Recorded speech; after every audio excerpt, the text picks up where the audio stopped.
নমস্কার। কবিগুরু রবীন্দ্রনাথ ঠাকুরের কৃপণ। আমি ভিক্ষে করে ফিরতেছিলাম গ্রামের পথে পথে, তুমি তখন চলেছিলে তোমার স্বর্ণরথে। অপূর্ব এক স্বপ্ন সম লাগতেছিল চোখে মম, কি বিচিত্র শোভা তোমার, কি বিচিত্র সাজ। আমি মনে ভাবতেছিলাম এ কোন মহারাজ।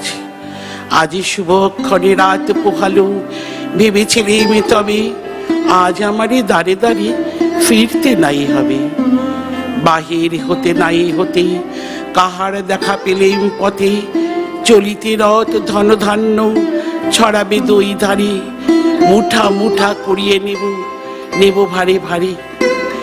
দেখি সহসা রথ তেবে গেল আমার কাছে এসে, আমার মুখ পানে চেয়ে নামলে তুমি হেসে। দেখি মুখের প্রসন্নতা জুড়িয়ে গেল সকলে ব্যথা। হেনকালে কিসের লাগে তুমি অকস্মাৎ, আমায় কিছু দাও গো বলে বাড়িয়ে দিলে হাত। পড়ি একই কথা মহারাজা, রাজাধিরাজ আমায় দাও গো কিছু। শুনে ঘন কালের তরে রইনু মাথা নিচু।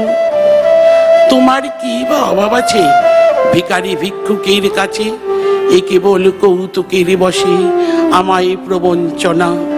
ঝুলি হতে দিলেম তুলে একটি ছোট কণা, যবে পাত্রখানি ঘরে এনে উজাড় করি, এ কি ভিক্ষা মাঝে একটি ছোট সোনার কণা দেখি। দিলেম যা রাজ ভিখারি রে, স্বর্ণ হয়ে এলো ফিরে। তখন কাঁদি চোখের জলে দুটি নয়ন ভরে, তোমায় কেন দিইনি আমার সকল শূন্য করে। নমস্কার।